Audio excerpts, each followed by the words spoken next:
No vídeo de hoje, a parte 1 de Noções de Hermenêutica Sagrada. Um texto escrito pelo pastor Alcebiades Pereira Vasconcelos e publicado no jornal Mensageiro da Paz em abril de 1984. Seja bem-vindo ao Diário Pentecostal Historiando, análise histórica e crítica sobre o movimento pentecostal brasileiro. Se inscreva no canal e siga nossas redes sociais. O povo que não conhece a sua história está condenado a repeti-la. Hermenêutica sagrada ou bíblica é a ciência e, ao mesmo tempo, a arte que, mediante o emprego de regras fundamentais e lógicas, ajuda o estudioso a interpretar corretamente os escritos sagrados do Antigo e do Novo Testamentos. Em cursos regulares de seminários cristãos, são usados manuais técnicos mais ou menos volumosos, em alguns casos com base nas línguas originais da Bíblia, para o curso de hermenêutica. Nossos estudos sobre esta matéria, por exemplo, foram baseados no ótimo manual em espanhol da Hermenêutica Bíblica de M.S. Terry, que pela graça de Deus nos deu as bases indispensáveis para o estudo do livro de Deus. Recentemente, surpreendeu-nos o pastor Abraão de Almeida com um pedido de colaboração para o Mensageiro da Paz. E na carência de tempo em que nos encontramos para escrever, ele nos sugeriu que lhe dessemos permissão para publicar como nossas humildes, despretensiosas e simples lições de hermenêutica sagrada, crendo talvez que, de certo modo, práticas como são, elas se prestem a ajudar alguém que, não tendo cursado a matéria, possa utilizar-se delas a bem de seus estudos pessoais do sagrado volume. Decididamente, é com este objetivo exclusivo que permitimos a publicação de nossas notas de hermenêutica sagrada, reconhecendo que elas não se prestam a ajudar aqueles que são mestres na arte da interpretação, e sim poderão servir de ajuda aos novos estudiosos da Bíblia que, não tendo possibilidades imediatas de cursar as aulas de um dos nossos institutos bíblicos, talvez encontrem nelas alguma ajuda. Outros sim. Ao escrever estas lições de hermenêutica sagrada, não nos arvoramos em autoridade nem em originalidade sobre a matéria. Ao contrário, o fazemos com base naquilo que aprendemos. O valor que essas notas possam ter, atribuímos àqueles de quem as aprendemos e a quem somos sinceramente agradecidos. 1. Hermenêutica é a ciência e a arte de interpretação. É a ciência porque estabelece regras positivas e invariáveis. É a arte porque suas regras são práticas. Há 3 ciências que se propõem a ajudar no estudo da Bíblia. A hermenêutica, que procura descobrir o exato das palavras e dos textos. Que significa? B. A crítica textual, que se propõe determinar a exatidão das palavras e dos textos. É verdade? É lenda? C. A exegese, que é a aplicação na prática das regras estabelecidas pela hermenêutica e pela crítica textual. 2. Primeira regra de hermenêutica. Atos 8, do 26 ao 35. Isaías 53, versículos 7 e 8. A Bíblia se interpreta a si mesma. Como? Mediante a lei do contexto precedente e que se segue. B. Mediante os textos paralelos. C. Mediante o ensino geral do livro e de seu autor. E D. Mediante o ensino geral da própria Bíblia. A Bíblia é cristocêntrica. João 5,39, Lucas 24, versículos 27 e 44. O Espírito Santo é o melhor intérprete da Bíblia. João 14, 26, capítulo 16 e 31, 1 de Coríntios 2, do 6 ao 13 e 2 de Pedro 1, versículos 20 e 21. Condições indispensáveis ao entendimento da Bíblia. Ser espiritual. 1 de Coríntios 2, do 14 ao 16. Desejar conhecer e submeter-se à verdade. Atos 8, 31, 34 e 38. Atos 17, versículos 11 e 12. Outra condição, ser humilde e despido de preconceitos. Tiago 1 e 5, Salmos 19, versos 18 e 19. Ter bom senso. Mateus 16 e 3, 1 de João 5 e 20. A causa da existência e proliferação das seitas e heresias é a ignorância da hermenêutica, o desprezo de suas regras lógicas e a ausência de espiritualidade, humildade, sinceridade e bom senso que expõe seu portador ao perigo constante de Provérbios 30, versículos 6 e Apocalipse 22 e 18. A importância da hermenêutica. Mateus 12, versículos do 3 ao 6, Mateus 19, versículos do 3 ao 6 e Lucas 24, versículo 27. Os fariseus faziam descaso das leis hermenêuticas e tornavam a lei insuportável e antipática ao povo. A. Pelo rigorismo sabático. Êxodo 20, versículos do 8 ao 11, Mateus 12, do 3 ao 5. Pelo desleixo divorcista, Deuteronômio 24 e 1, Mateus 19, do 3 ao 6. O bom exemplo de Cristo na aplicação da primeira regra hermenêutica está em Lucas 24, versículos 17, 21 e 44. Regras fundamentais. Nunca se deve interpretar um termo ou um texto isoladamente. Interprete escritura com escritura. Nunca se deve basear doutrina em um verso isolado. Interprete-a à luz da Bíblia. Toda dúvida ou incerteza sobre o sentido de uma palavra ou um texto deve ser submetida ao consenso geral da Bíblia. A única exceção a estas regras diz respeito à interpretação dos provérbios, porque são textos isolados um dos outros. Cada provérbio é um todo em si mesmo. Auxílios à aplicação destas regras. O contexto, o vocabulário do escritor. Exemplo, o vocábulo mandamento nos escritos de João, que é distinto do vocábulo mandamento no Antigo Testamento. O vocábulo bíblico. Exemplo, justificação nos escritos de Paulo, que se baseia exclusivamente na graça e na fé, e não na inculpabilidade do crente. O paralelismo. Exemplo, Isaías 64 e 6, Tito 3, do 4 ao 7, Apocalipse 3, 4 e 5, Apocalipse 19 e 8. O propósito do escritor. Exemplo, Lucas 1, do 1 ao 4, João 20, versículos 30 e 31.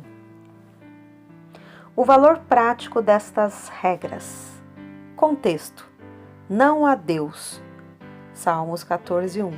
É verdade esta afirmativa? A resposta está no contexto anterior. Disse o nécio no seu coração. Compare também Atos 15, 1 com Romanos 7, do 1 ao 7. Ao fazer uso da interpretação, se o contexto imediato, anterior e posterior não for suficiente para aclarar o sentido, busque o contexto remoto. Interpretar, desprezando o contexto, é forçar o texto a dizer o contrário do que diz. O vocabulário do escritor. Exemplo, mandamento. 1 de João 13, 23, João capítulo 6, versículo 29, João capítulo 13, versículo 34, João capítulo 15, versículo 12 e primeira carta de João 2 e 4. O vocabulário geral da Bíblia. Exemplo: justificação, Romanos 4, do 1 ao 5 e do 18 ao 23. Às vezes, o intérprete tem que recorrer a toda a Bíblia para a aplicação desta regra. A contradição na Bíblia? Isaías 55, do 8, versículos 8 e 9, 1 de Coríntios 2 e 16. Comparando esses dois textos isoladamente, é chocante a diferença de pensamento entre dois escritores sagrados. Mas analisando cada texto à luz do próprio contexto, desaparece a aparente contradição. Facetas da hermenêutica. O paralelismo pode ser verbal, a mesma palavra em diferentes contextos, graça, João 1, 16 e 17, Tito 2 e 11, Romanos 5 e 15, 1 de Coríntios 1 e 4, Efésios 2, 5 e 8. Esse paralelismo nem sempre é positivo. Real. Textos diversos tratando do mesmo assunto, Mateus 26, do 36 ao 46, Marcos 14, do 32 ao 42, Lucas 22, do 39 ao 46, João 18, do 1 ao 11. Esse paralelismo é sempre positivo, portanto, deve ser preferido pelo intérprete em seus estudos. O propósito do escritor. Cada escritor bíblico, sob a inspiração divina, teve um propósito específico a escrever. Conhecer qual terá sido esse propósito nos coloca na posição ideal de sabermos o seu ponto de vista e podermos seguir seus próprios pensamentos. Exemplos: o propósito do Evangelho de João, João 20, versículos 30 e 31. O propósito do Evangelho de Lucas, Lucas 1, versículos do 1 ao 4. O propósito de Paulo em 1 de Timóteo, 1 de Timóteo 1, versículos 3 e 4. O propósito de Apocalipse, Apocalipse 1 e 19. O propósito de Eclesiastes, Eclesiastes 1 e 3, que se faz debaixo do sol. Às vezes, para descobrir o propósito do escritor, temos que ler o livro todo várias vezes, até termos, do seu todo, uma visão geral, para então definirmos seu propósito. Mas dá resultado fazê-lo. Correlação. A Bíblia é um todo harmonioso. Uma só doutrina harmoniosa e perfeita, 2 de Timóteo 3, 16 e 17. Um só autor, 2 Samuel 23 e 2, 2 de Pedro 1, 20 e 21.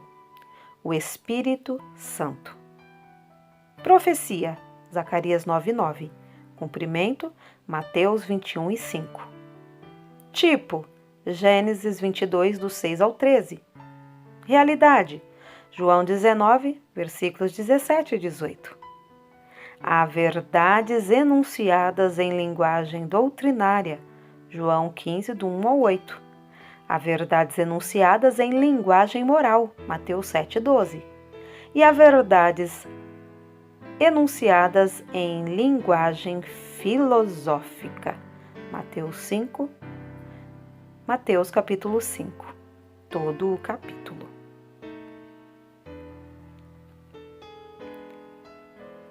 Levando-se em consideração que um sistema doutrinário de um sábio que eleva o espírito acima dos acidentes da vida é filosofia.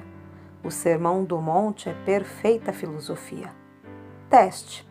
Comparando Isaías 65 e 6, Tito 3, versículos do 4 ao 7, Apocalipse 3, versículos 4 e 5, Apocalipse 19, versículo 8.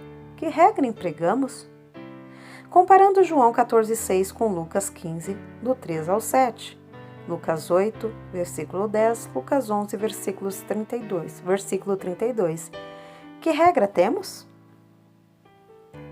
Auxílios externos. Lamentamos nesse momento o desconhecimento que temos das línguas originais da Bíblia, hebraica e grego koiné, que são de valor inestimável ao intérprete. porque elucidam melhor tudo o que se queira analisar do texto sagrado. Nada substitui a vantagem do intérprete poder ler as Escrituras nas línguas em que elas foram escritas.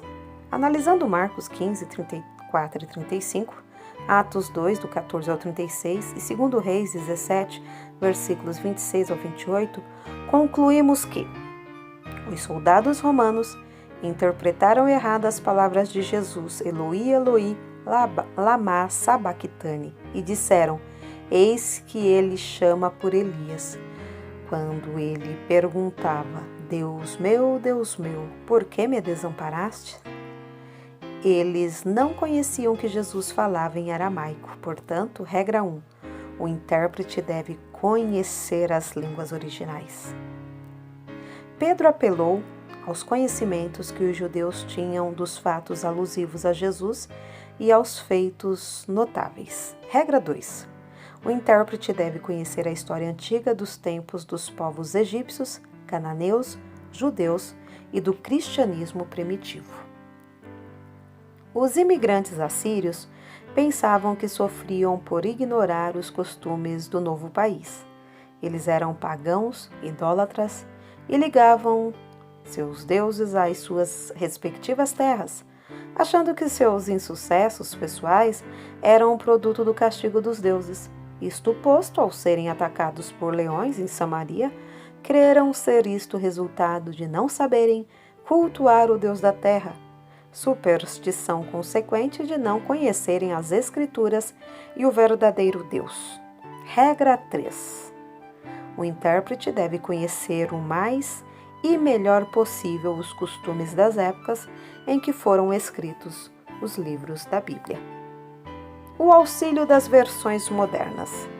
As muitas versões modernas que pudermos consultar, comparando-as entre si, nos ajudarão muito a assimilar o sentido verdadeiro do texto estudado, porém não substituem o conhecimento das línguas originais. Continua no próximo número.